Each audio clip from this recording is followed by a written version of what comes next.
Hello student, कैसे हो बेटा। पिछली क्लास में हमने वाटर रिसोर्स स्टार्ट किया था और उसके कुछ पॉइंट को डिस्कस भी किया था। आज हम इससे आगे डिस्कस करेंगे, लेकिन डिस्कस करने से पहले मैं आप लोगों को एक बात क्लियरली बताना चाहती हूँ कि आप लोग इस वीडियो को लास्ट तक देखिए, क्योंकि मैं पूरे लाइन बाय लाइन आपको एक्सप्लेन कर रही हूँ। और जब भी स्कूल रीओपन होगा तो अब ये चैप्टर आपको रिवाइज नहीं किए जाएंगे, बल्कि इससे आपको क्वेश्चन पुट अप किए जाएंगे और पीरियोडिक टेस्ट की तैयारी की जाएगी। तो इसलिए आपसे रिक्वेस्ट है कि आप सारे सब्जेक्ट के वीडियोस क्लियरली और कंसंट्रेट होकर के देखिए। चलिए अब हम लोग आगे बढ़ते हैं। हमने लास्ट डे डिस्कस किया था कि पिछले कुछ सालों से मल्टीपर्पज़ प्रोजेक्ट यानी कि लार्ज डैम कई सारे अपोजिशन का कारण रहा है, कई सारे कॉन्फ्लिक्ट का कारण रहा है, और इसके बारे में कई सारे इशू भी क्रिएट हो रहे हैं, क्योंकि ये कई सारे अचीवमेंट को गेन करने में पीछे हो गया है। जैसे मैंने बताया था कि पुअर सेडिमेंट के कारण हमारी जो रिवर की फ्लो होती है वो कंट्रोल नहीं हो पाती। साथ ही साथ जो हमारे एक्वेटिक लाइफ है उन्हें भी डैमेज होना पड़ता है, उनका माइग्रेशन रूट रुक जाता है, स्पेशली स्वैम्पनिंग का वगैरह वगैरह। अब हम देखेंगे कि पिछले कुछ सालों से मल्टीपर्पज़ प्रोजेक्ट्स या लार्ज डैम दूसरे सोशल मूवमेंट के भी कारण बनते जा रहे हैं, जैसे नर्मदा बचाओ आंदोलन और डटेहरी डैम आंदोलन।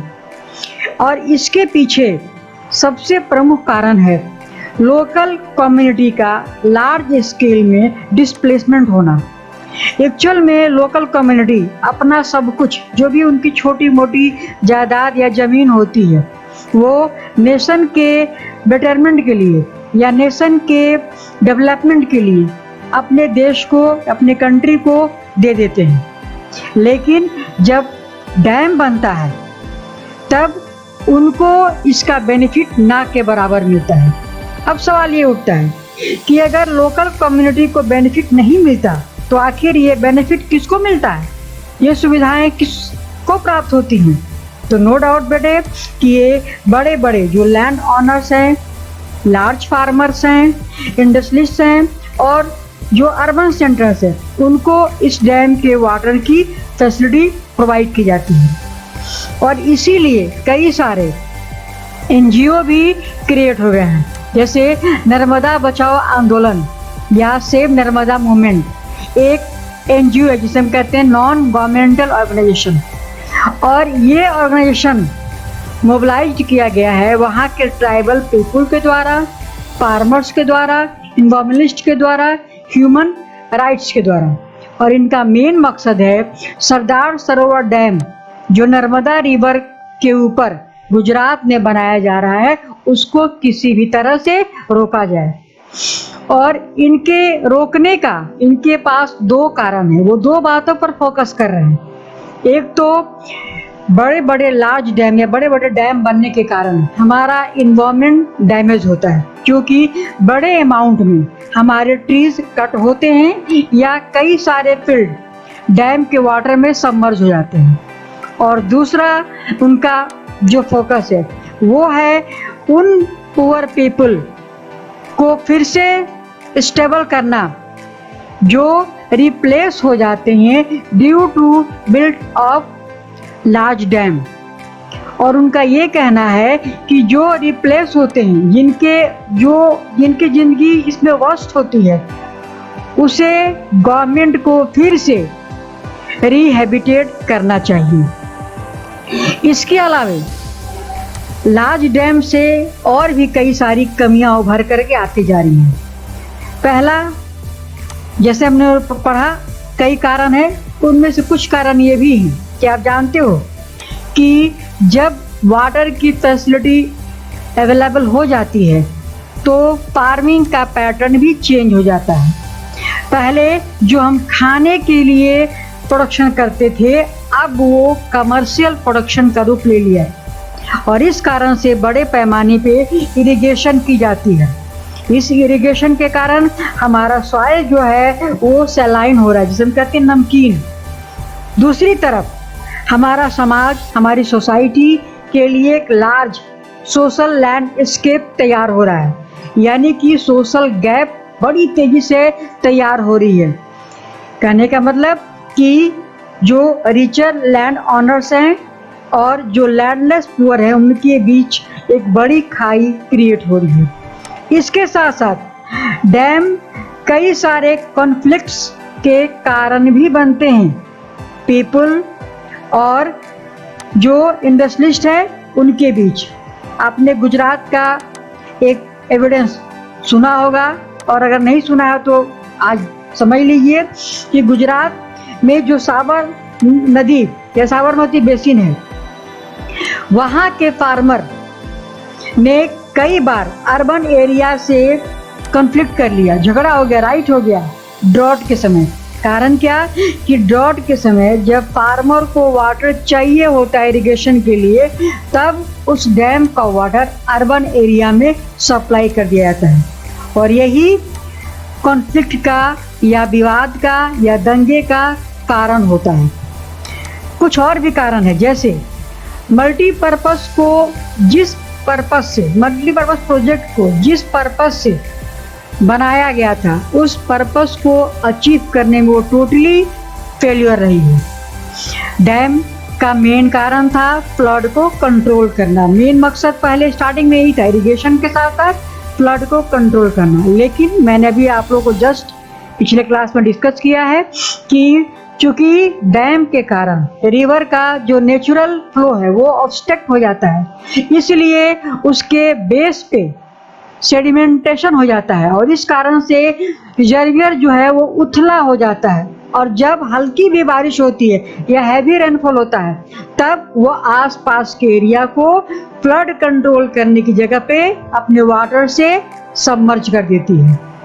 इसके अलावा कई बार महाराष्ट्र और गुजरात में कई सारे केसेस जैसे आए हैं, जैसे 2006 में डैम जहां बना होता है वहां पर अगर ओवरफ्लो एरिया हो रहा है तो उसे बचाने के लिए अक्सर गवर्नमेंट उस डैम के जो गेट होते हैं, चैनल होते हैं, उसको ओपन कर देती है और रिजल्ट होता है कि जो निचला एरिया होता है वो रातों रात सबमर्ज हो जाता है। तो ये हम देख रहे हैं। इसके अलावा डैम से और भी कई सारे हम प्रॉब्लम क्रिएट हो रहे हैं, जैसे ऐसा माना जा रहा है कि डैम के कारण अर्थक्वेक भी आता है। डैम के कारण कई सारे डिजीज क्रिएट हो रहे हैं। डैम के कारण हमारा पॉल्यूशन भी धीरे धीरे वाटर में बढ़ रहा है। तो ये सारी चीज़ें देखने के बाद हम खुद समझ सकते हैं कि डैम को बनाने की जगह पे हमें दूसरा ऑप्शन चूज करना चाहिए, और वो ऑप्शन है rain water harvesting system. Rain water harvesting system हमारे कंट्री के लिए नया नहीं है। सैकड़ों सालों पहले से ही हमारे जो सिटीजन थे या हमारे जो पूर्वज थे, वो डैम की जगह पे रेन वाटर हार्वेस्टिंग सिस्टम को अडॉप्ट करते आए हैं, और इससे हमारा सोशियो इकोनॉमिकली और इन्वायरमेंटली भी ये हमारे लिए वैल्यूएबल है। हमारे कंट्री में कई सारे ऐसे एरियाज हैं जहाँ पे फ्लड वाटर को हार्वेस्ट करके या रेन वाटर को हार्वेस्ट करके ऑफ सीजन में उसका यूज किया जाता था। जैसे जो हिली और माउंटेनी एरिया है, वहाँ पे गुल और कुल्स का एक तरह से ये पॉन्ड है, और इस पॉन्ड में वाटर को, रेन वाटर को कंजर्व किया जाता था, और फिर रेनी सीजन के बाद इस गुल्स और कुल्स को में चैनल बना करके एग्रीकल्चर के पर्पस से इसका यूज किया जाता था। और ये मोस्टली माउंटेनी एरिया में होता था और खास करके वेस्टर्न हिमालय में। Rooftop rain water harvesting system आपके लिए नया नहीं है, स्पेशली राजस्थान में। आप सब जानते हैं कि बहुत बड़े वे में इसका यूज किया जाता है और जूनियर क्लास में आपने इसको पढ़ा भी है। इसी तरह से वेस्ट बंगाल में जो फ्लड प्लेन्स हैं, वहाँ भी जो फ्लड का वाटर है उसको कंजर्व करके फील्ड में या चैनल बना करके उससे अपने फील्ड को लोग इरिगेट करते थे या करते हैं। उसी तरह से जैसलमेर और राजस्थान में खादिन्स और जोहाद दो तरह के वर्क किए जाते हैं, दो तरह के सिस्टम अपनाए गए हैं और वो भी अपने फील्ड को इरिगेट करने के लिए ही यूज किया जाता है। जो हमारे कंट्री का, अब राजस्थान के बारे में हम बात करें। राजस्थान हमारा एरिड और सेमी एरिड एरिया है, आप सब जानते हैं।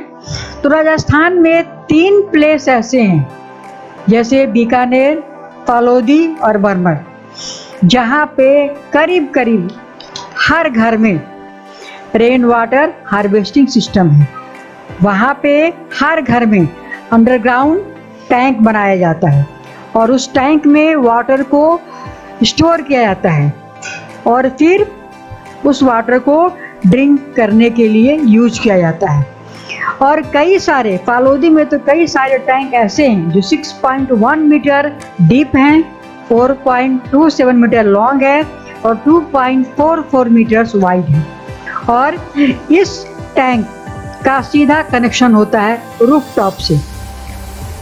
और जब रेनफॉल का पहला स्पेल होता है उससे वो अपने रूफ को साफ करते हैं और जब कंटिन्यूअस रेनफॉल होने लगता है तो उस वाटर को वो पाइप के थ्रू टैंक में कंजर्व करते हैं, स्टोर करते हैं और फिर उससे वो अपने डोमेस्टिक नीड के लिए यूज करते हैं और उसे ड्रिंक भी करते हैं। और इसी सिस्टम को, रेन वाटर के इस कंजर्वेशन या स्टोरिंग सिस्टम को बरमर, फालोदी और बीकानेर में पालर पानी भी कहते हैं। और इस तरह से आप देखेंगे कि रूफ टॉप हार्वेस्टिंग सिस्टम कितना इम्पॉर्टेंट है हमारे कंट्री के लिए। नेक्स्ट में अब राजस्थान में क्योंकि इंदिरा कैनाल बन गया है इसलिए वहाँ पे अब वाटर की प्रॉब्लम उतनी नहीं होती, इसलिए धीरे धीरे roof top rain water harvesting system अब ख़त्म हो रहा है। लेकिन कई सारे घर आज भी ऐसे हैं, हाउसेज ऐसे हैं जो जिन्हें टैप का वाटर अच्छा नहीं लगता और वो भी आज भी वो टैंक्स को मेंटेन किए हुए हैं और उसी के पानी को वो यूज करते हैं। इसी तरह से एक गुंडाथुर, कर्नाटका के मैसूर में गुंडाथुर बहुत ही रिमोट या बैकवर्ड एरियाज हैं जहाँ पे रूफ टॉप वाटर को कंजर्व किया जाता है और उस वाटर को ये इंस्टॉलमेंट में दूसरे हाउस को भी देते हैं और उससे एक अच्छी इनकम गेन करते हैं। एक इंटरेस्टिंग फैक्ट है बेटा कि मेघालय का नाम सुना होगा। मेघालय में एक ऐसा प्लेस है मौसिनराम जो वर्ल्ड का हाईएस्ट रेनफॉल रिसीव करता है, जो आप 9th क्लास में पढ़े हैं।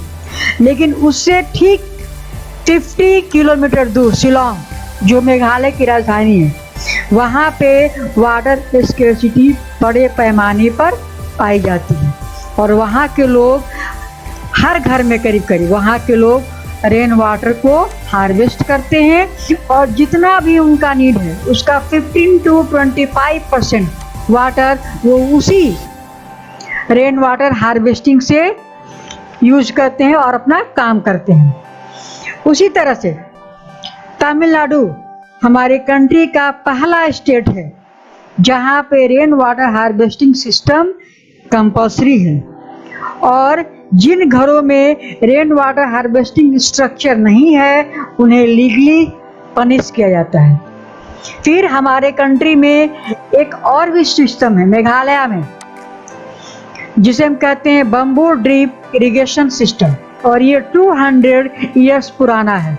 इसमें आप जानते हो कि वो एरिया हमारे पूर्वांचल में आता है यानी कि नॉर्थ ईस्टर्न हिमालयन रीजन में आता है और वहाँ पे कई सारे स्प्रिंग हैं। वहाँ के लोग बम्बू को कट करके ऊपर के स्प्रिंग पे उसको लगा देते हैं और कई सारे बम्बू का चैनल बनाते हुए वो एक लंबी दूरी तय करते हुए उस फील्ड में ले जाते हैं जहाँ पे उन्हें नीड होती है।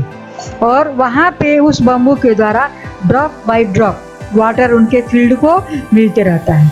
तो बेटा आप ये समझ रहे होंगे कि वाटर कंजर्व और उसको मैनेज करना हमारे लिए कितना आवश्यक है।